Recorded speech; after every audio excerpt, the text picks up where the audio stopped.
아마 지르코니아는 그런 완벽한 재료가 아닐까라고 생각하실 수도 있는데 여기에 따르는 또 단점이 분명히 있기는 합니다. 이제는 골드를 치과 재료로 쓸 수 있는 날은 별로 안 남은 것 같다.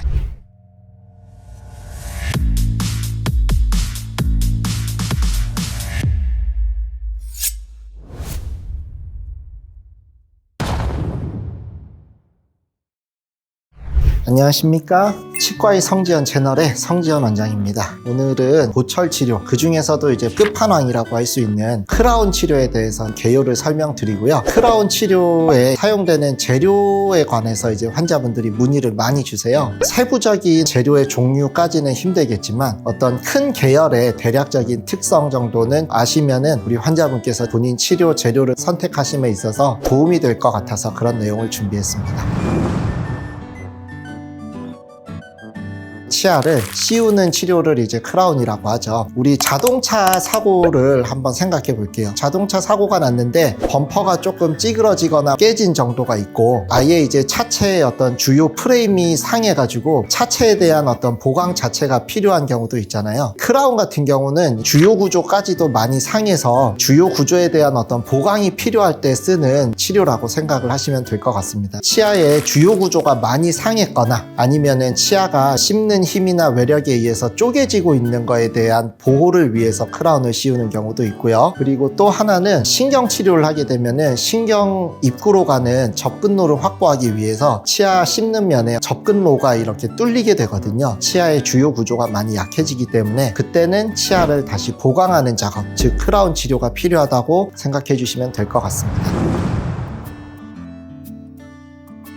그래서 이제 보철물의 종류를 한번 설명드려 볼게요. 첫 번째는 메탈 크라운이라는 방법이 하나 있고요. 메탈 크라운 같은 경우는 가격이 싸고 치아 삭제량이 단단한 금속 한 층만 들어가면 되기 때문에 많이 삭제할 필요는 없고 강도 면에서 뭐 깨질 걱정이 없다라는 게 가장 큰 장점이 될 것 같습니다. 근데 이제 아무래도 금속이 이제 씹을 때 질감이 좀 좋지는 않다라는 점, 거슬리는 질감이 있습니다. 그리고 두 번째로는 밖에서 보였을 때 굉장히 좀 시커멓게 보이는 그런 단점이 있거든요. 보기에도 그렇게 예뻐 보이지는 않습니다. 그래서 비용적으로 걱정이 많으신 환자분들이나 아니면 예후가 불량한 환자한테 한정적으로 쓰는 크라운이고요. 요즘은 사용되지가 않는 크라운이라고 생각을 하시면 될 것 같습니다. 그리고 이제 두 번째로는 이제 골드 크라운이거든요. 골드 크라운 같은 경우는 금의 특성이 이제 생체 친화성이죠. 알러지 반응 이런 게 굉장히 적습니다. 그리고 두 번째로는 금은 무른 금속이기 때문에 우리가 씹을 때 씹다 보면은 어떻게 보면 치아의 위치가 변하거나 할 수도 있는데 금은 거기에 맞춰서 자기들이 조금씩 이렇게 변화를 하기 때문에 씹는 질감도 굉장히 편하고 좋습니다. 거기다 이제 깨질 걱정도 없죠. 그리고 이제 주조하기가 굉장히 좋습니다. 아주 부드러운 금속이기 때문에 얇게도 이렇게 캐스팅이 가능하거든요. 그래서 골드 같은 경우도 삭제량이 가장 적은 축에 속한다라고 생각하시면 될 것 같습니다. 근데 이제 단점은 무른 금속이다 보니까 오랫동안 쓰다 보면 구멍이 뚫려가지고 오시는 경우도 있기도 하고요. 두 번째로는 금의 어떤 누런 그 느낌이 예전에는 부의 상징이라고 해가지고 일부러 금리를 막 앞니에 하시는 분들도 계셨는데 요즘 기준으로는 심미적이진 않죠. 래퍼들이나 뭐 그릴즈 해가지고 뭐 앞니에 금리 하지 누가 요즘 앞니에 금리 하겠습니다. 앞니뿐만 아니라 작은 어금니 또 큰 어금니까지도 이제 금리를 환자분들이 잘 안 하시려고 하는 게 요즘 추세인 것 같습니다. 그리고 이제 골드를 쓰기가 어려운 거는 아시다시피 국제 골드 가격 자체가 굉장히 많이 오르고 있어요. 우크라이나 전쟁 이런 거 터지면서 안정자산에 대한 선호도가 높아지면서 골드 값은 뭐 계속 오르고 그런다고 하잖아요. 그래서 치과 의사들끼리 하는 얘기 중 하나가 이제는 골드를 치과 재료로 쓸 수 있는 날은 별로 안 남은 것 같다. 그런 얘기들을 많이 합니다. 물론 이제 꼭 환자분들께서 선호하시거나 아니면 꼭 골드를 해드리는 게 좋을 것 같다라고 판단될 때는 골드를 재료로 쓰기는 하지만 요즘은 많이 권해드리지는 못하고 있다. 다음으로 이제 PFM 같은 경우는 포셀린 퓨즈드 메탈 즉 금속 크라운들의 신미성을 보완하려는 마음으로 시도가 된 거거든요. 방법은 강도가 필요한 부위에는 한 겹의 금속을 얹습니다. 그러면 이제 금속의 안쪽 층 위에다가 도자기 재료를 쌓아 올려가지고 겉으로 봤을 때는 치아색이랑 비슷한 재료가 보이고 안쪽에서는 치아 주변은 금속 재료가 보호해주는 그런 역할을 해주는 거죠. 근데 이제 단점으로는 바깥 도자기 층은 쓰다 보면 또 잘 깨지는 현상이 생기고요. 안쪽의 금속 층은 밖으로 비쳐 보이면서 치아가 좀 불투명해 보이면서 신미성이 아주 좋지는 않은 그런 아쉬움이 있었습니다. 다음 단점으로는 치아 삭제량이 많아진다는 겁니다. 치아를 삭제하는 목적은 치아를 대체할 수 있는 재료가 씹는 힘을 견딜 수 있는 최소한의 강도를 가질 수 있는 두께를 확보하는 거거든요. 근데 보면은 금속은 금속대로 강도를 가질 수 있는 두께가 필요하고 그 위에 도자기 재료도 나름의 강도를 가질 수 있는 두께가 확보해야 된다 보니까 치아 삭제량이 많아지고 그에 따라서 신경치료의 가능성도 좀 높아진다라고 생각을 하시면 될 것 같습니다. 마지막으로 이제 지르코니아, 요즘 이제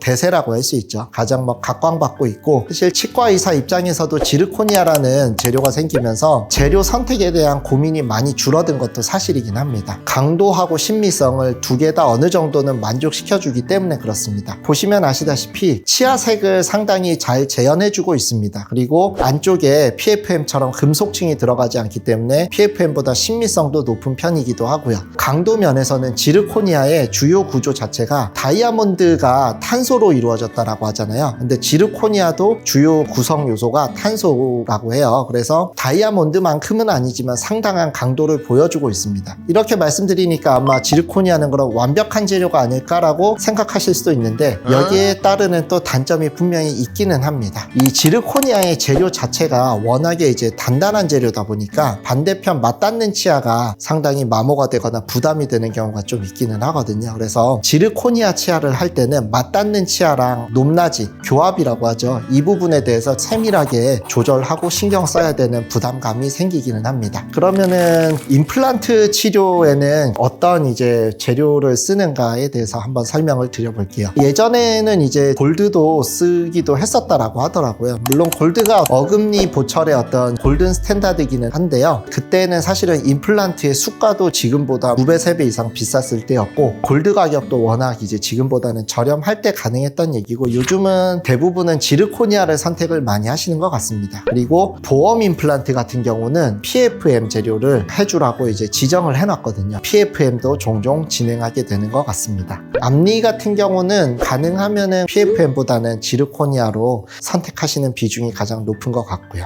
PFM이 가장 일반적으로는 저렴하고요. 두 번째로는 지르코니아. 가장 높은 가격을 부담해야 되는 게 아마 골드 크라운 이 순으로 될 것 같습니다. 그런데 요즘은 PFM이 손이 많이 가다 보니까 PFM 제작을 피하려고 기공소에서 기공료를 굉장히 높게 책정해 놓는 경우도 있거든요. 그래서 치과의 사정이나 만드는 기공소 사정에 따라서 좀 왔다 갔다 할 수 있으니까 그냥 참고 정도로만 생각해 주시면 될 것 같습니다. 그래서 이제 크라운 치료를 하심에 있어서 고려사항이나 주의사항을 조금 설명드리도록 할게요. 크라운 관련했을 때는 제가 앞에도 말씀드린 내용 말고도 상당히 다양한 재료가 있을 텐데 거기에 맞는 좋은 재료를 선택하시는 게 우리 환자분이 오랫동안 잘 쓰실 수 있는 방법이 아닐까 싶고요. 그리고 가능하면은 권해주시는 거 위주로 생각해 보시는 게 좋지 않을까라고 생각을 합니다. 그리고 두 번째로는 크라운을 하시고 나서 적응 기간 동안에는 너무 단단하고 질긴 음식은 피해 주시는 게 좋지 않을까 싶어요. 그리고 세 번째는 양치질을 하실 때 주의사항인데요. 크라운하고 자연 치아가 맞닿는 경계 부분이 있습니다. 그 경계 부분을 저희가 아무리 잘 맞춰드린다고 해도 원래 한 덩어리였던 자연 치아만큼 일치되지는 못하거든요. 그리고 또 시간이 지나면 지날수록 그 부분에는 조금씩 미세한 유출이 생기기 마련입니다. 그리고 그 틈을 따라서 세균들이 왔다 갔다 하면서 잇몸에 염증도 일으키고 하거든요. 양치하실 때 가능하면은 그 크라운의 그 경계 부위를 잘 닦아주시는 노력이 필요할 것 같고요. 첨단 칫솔이라고 하는 끝이 작은 칫솔이 있습니다. 그래서 이런 걸 사용해 주시는 것도 도움이 될 것 같습니다. 크라운을 하시고 나서 앞뒤 치아 쪽으로 이렇게 음식물이 이전보다 잘 낀다라고 느끼시는 분들도 있으실 것 같아요. 크라운을 제작하게 되면은 치아 인접치 쪽으로는 약간의 그 S자 커브가 생깁니다. 그 굴곡 밑으로는 그늘진 공간이 더 생긴다라고 생각을 하시면 하셔야 돼요. 그래서 그쪽으로 음식물이 좀 더 껴들어가거나 하는 현상들이 있을 수 있거든요. 그래서 가능하면 치실과 치간 칫솔은 잘 사용해 주시는 게 크라운을 오랫동안 잘 유지할 수 있는 방법이 될 것 같습니다. 그래서 오늘 전반적으로 크라운 치료가 어떤 치료인지에 대해서, 그리고 또 어떤 재료가 쓰여지고 이 치료를 받는 과정에서 좀 주의하셔야 될 점, 고려해야 될 사항에 대해서 좀 말씀드려 봤고요. 오늘의 영상이 도움이 되셨으면 좋겠습니다. 오늘도 수고 많으셨습니다.